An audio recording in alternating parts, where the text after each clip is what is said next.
비가 쏟아지는 어느 날 밤, 누군가 베이비 박스에 아기를 두고 떠납니다.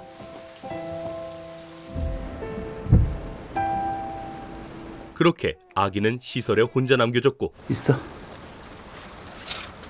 도망갔겠지. 아기의 이름 우성과 함께 데리러 오겠다는 쪽지가 있는데요. 우성아 미안해. 꼭 데리러 올게. 그러나 시설 직원인 동수는 그 말을 믿지 않았죠. 또 시작이네. 그놈을 꼭 데리러 올게. 연락처는 없어. 그럴 생각이 전혀 없구만. 그런데 우성아, 우리랑 이제 행복해지자꾸나. 응? 아무도 모르게 빼돌린 아기는 다음날 시설이 아닌 상현의 세탁소에 와 있는데요. 그리고 기록에는 아무것도 안 적혀 있는데. 같은 시각 시설엔 그들이 빼돌린 아기 우성의 엄마라며 한 여자가 나타났습니다. 어제 당직 동수 씨였죠. 지금 있는 아기들 이분께 좀 보여드릴래요. 그러나 어떤 정보도 남아있지 않으니 그녀가 우성의 엄마란 증거도 없었죠. 이게 끝? 그렇죠, 지금은. 혹시 편지 같은 건요? 같이 넣어주셨어요? 네. 성함이나 연락처는요? 그럼 혹시 아기가 있다고 해도 본인이 엄마란 증거는 없는 거네요. 결국 우성을 되찾지 못한 채 나온 그녀 소영. 고민 끝에 신고를 하려던 순간 동수가 소영을 막았고 잠시 후 유괴라뇨? 아니 무슨 말씀을 그렇게? 우성을 데리고 있는 상현의 집에 그녀를 데려왔는데요. 자기가 버려놓고 뭔 소리 하는 거야? 버린 거 아니거든요. 맡긴 거지. 데리러 오겠다고 편지에도 썼잖아. 상현과 동수가 아기를 빼돌린 진짜 목적은 뭐 한마디로 말하자면은 선이라고 해야 되나? 바로 아기를 필요로 하는 이들에게 사례금을 받고 입양을 시켜주는 것. 아이를 갖고 싶어도 갖지 못하는, 그리고 입양 심사 기간을 도저히 기다릴 수 없는 그런 부모의 품에 소중한 아기를 안겨드리는 큐피드라고 생각하시면 됩니다. 그러나 케이스 바이 케이스이긴 한데 약간의 사례금이 나옵니다. 1,000만 원 정도 하지. 쉽게 말하자면 그냥 브로커였죠. 선이 좋아하시네. 그냥 브로커잖아. 그런데 언젠데 출발이?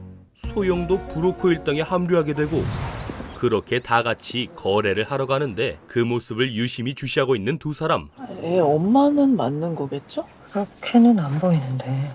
이들은 사실 잠복 수사 중인 형사 수진과 이 형사였고 알지?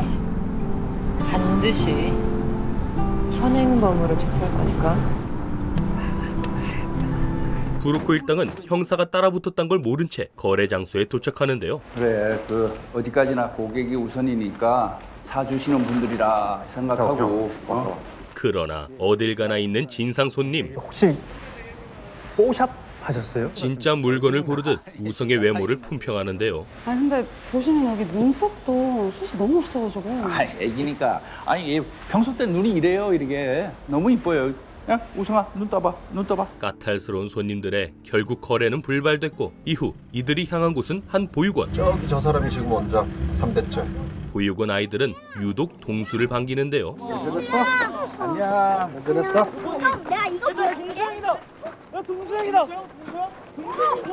그리고 그날 밤 우성을 데리고 나온 소영. 아씨, 야 빨리 숨어. 그리고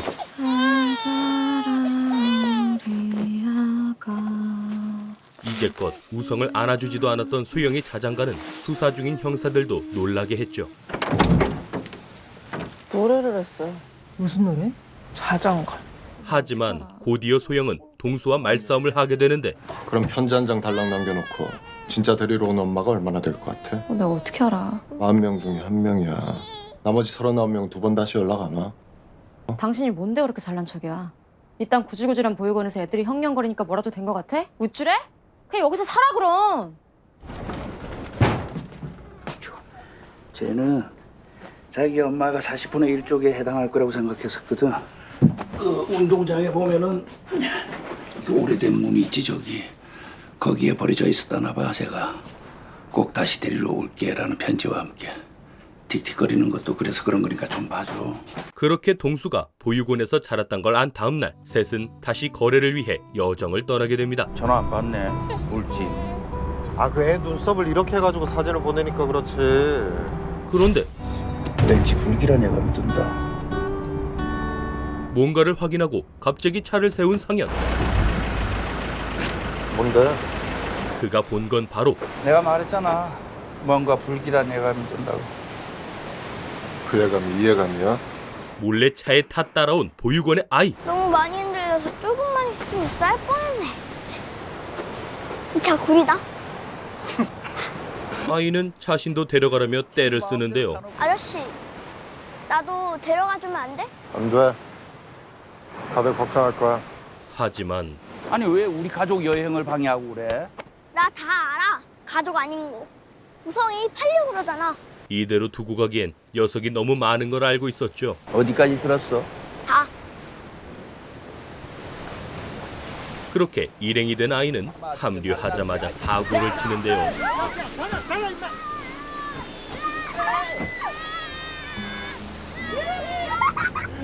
그러나 그 덕분에 다들 웃음이 터졌고, 그렇게 이들이 천천히 가까워지는 여정 도중 소영에게 전화 한 통이 걸려오고, 전화를 받은 소영의 표정이 심상치 않은데요. 여보세요?